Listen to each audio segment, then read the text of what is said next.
Hey everybody, it's Jason Blaha here, and today I want to chat with you guys a little bit about understanding that because something is a valuable tool, it does not mean that that really valuable, useful tool needs to be used all the time with everything that we do. Now, that being said, this is oftentimes because it can limit us in what we are doing.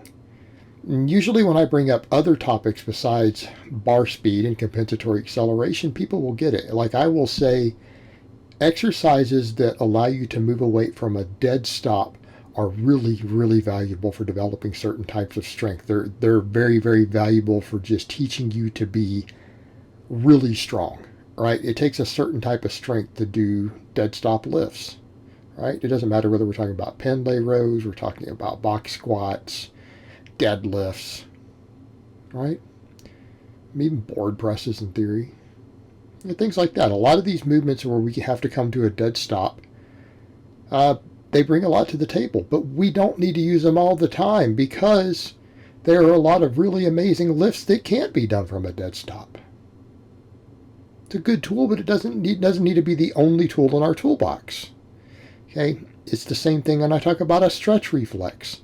I say things like exercises that give us a myotatic reflex can be really, really valuable for certain elements of developing speed. They're extremely valuable for hypertrophy. Okay? They're extremely valuable for hypertrophy. A stretch reflex can elicit an enormous hypertrophic response, particularly with certain movements, to where we can get a bunch of work volume in. Right? If you can get a lot of workload in, like with a stretch reflex on, say, a dumbbell chest press, okay, certain types of tricep exercises, right? You can get that stretch in there. We can get a lot of hypertrophy in the pecs or the triceps, or, again, things like good mornings, Romanian deadlifts for the hamstrings. That stretch reflex can do a lot for the hamstrings, especially if you start doing multiple sets of higher reps, 10, 12 reps, 15. Builds a lot of size. You can get pretty thick doing that. But a lot of exercises cannot get a stretch reflex. So if we say, oh, well, if he says it's a great thing, I need to be doing it on everything I do, you're going to limit yourself. Okay, so let's come over and let's talk about bar speed. I'm one of the people who points out all the time, lifting explosively is extremely valuable. We need to train for speed strength. I do dynamic work twice a week. I also do plyometrics, by the way. I do box jumps and stuff. Most of my lifters do speed work. Most of my clients, they do speed work. Okay? Not all of them, but the majority. So what do I consider to be correct training to use a conjugate method? Which means we are doing max work, max effort work, we are doing dynamic effort work, and we are doing repetition effort work every week. Well, what's repetition work? Well, that's all of our hypertrophy stuff, right? Your hypertrophy type training, which incidentally comprises the majority of the lifting that we do. People will see some of these things, these little videos I do and I put up, or they'll watch me put up stuff with my maxes and they think, hey, all he does is singles. No, 70 to 80% of my training is 10 reps or higher. Or higher. I do a lot of 20 rep sets. I do a lot of 15 rep sets. I do more 10, 15, and 20 rep sets all individually than I do singles. Every week. Every week. So let's come over to the point. We get over to the rep work. And people will say, Jason, how come you don't explode on all your rep work? How come a lot of it you're just doing really pump work? It's full range of motion, but you're just doing, controlled reps. They're not explosive. They're not violent. Well, here's why. Doesn't matter. Okay, we know that you hit upper threshold fibers more quickly in a set if you lift the weight more explosively. All right, but I already do serious speed work. It's kind of like when people say, Jason, why don't you do a bunch of moderately heavy weight? Why don't you do a bunch of fives? Because I already max out every week. I already get a lot of the benefits of the heavier 5 rep work by doing singles. In fact, it's a more pronounced benefit. I get that training response every single week from the maxes.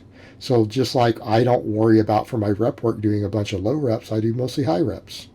because I don't need the intramuscular coordination in this training. There's no benefit. I'm already getting a stronger response from the max work. So let's come back over and think in terms of the compensatory acceleration. Like, look at all these 10 and 15 rep presses and stuff I'm doing here. Floor presses, closed grip bench against chains for like sets of 15, all that stuff in here. Okay. Why do we care about that? Even if we did explode with this stuff, and I'm still pushing pretty hard, guys. It's not like I'm over here just lifting it intentionally slow, right? I'm not going intentionally slow, but it's not speed work. It's not explosive. It's reasonably fast. A lot of these are. Just maintaining a good tempo through a full range of motion. I'm not exploding as hard as I can like on speed work. Why? Because I already get the explosive training from the speed work. We already get the pushing as hard as we can from the max work. But we get all the speed training from the dynamic effort work every week, and I do squatting, benching, and deadlifting with dynamic effort every week. We already get that.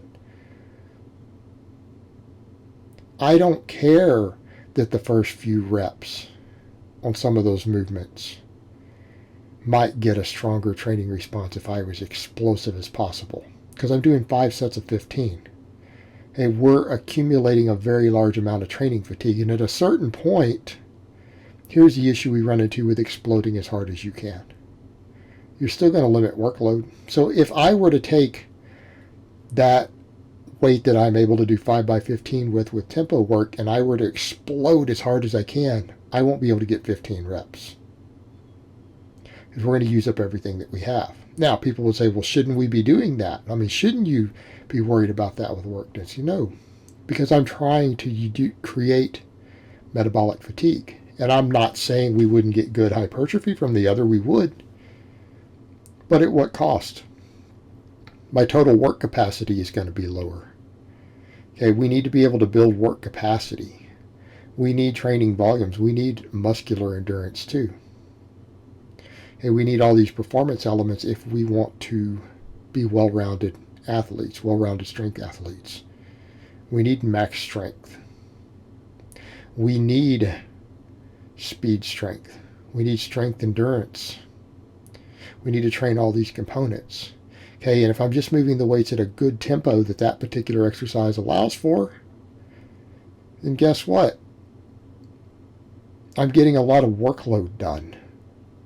And the hypertrophic response is still just as good. There's no hypertrophy benefit. If we're taking a set all the way as limit sets, getting within 1 rep of failure, we're not getting any less stimulation by moving it slower. We're getting less stimulation per rep with the same weight. But because we're doing more reps, our net result, particularly over the course of several sets, is identical. But then we're getting strength stamina in.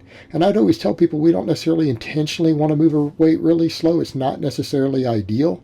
There are a lot of exercises that lend themselves to being safer with slower reps. Okay, like these good mornings I'm doing here. That's 245 pounds on a good morning. I don't know how explosively you want to do that. And of course with other bars I can get close to 300 for very high reps. Okay, how explosively you really want to do that movement? I'm moving at a nice, decent tempo. And we need to control those eccentrics a little bit on a movement like this. And it happens to get that stretch reflex I was talking about. But when we look at it from that perspective, it's not necessary. People say, but I could do it. Well, you could do it, but you're also not getting any benefit. You're going to limit what exercises you can do safely, and you're going to end up with a little less work capacity out of it.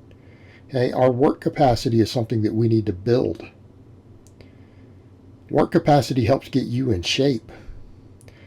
And it would be different if we weren't doing any speed work. It might matter more because you might say, well, I do need to get some speed strength from these lifts I'm doing.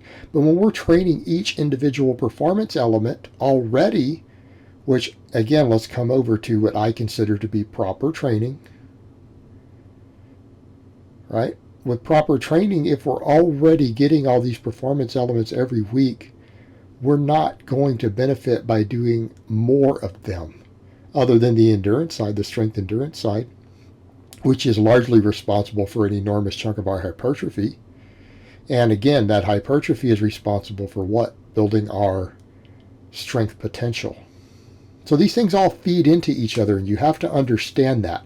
So when we talk about tools being good, it's not being hypocritical to not use that tool all the time. It's understanding how to use all of the really good tools together and make them work together to get stronger and better.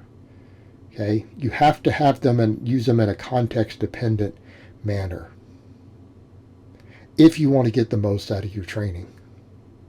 All right, guys, well, that's really all I have to say on that today. I hope it's been informative, and I will talk to you guys next time.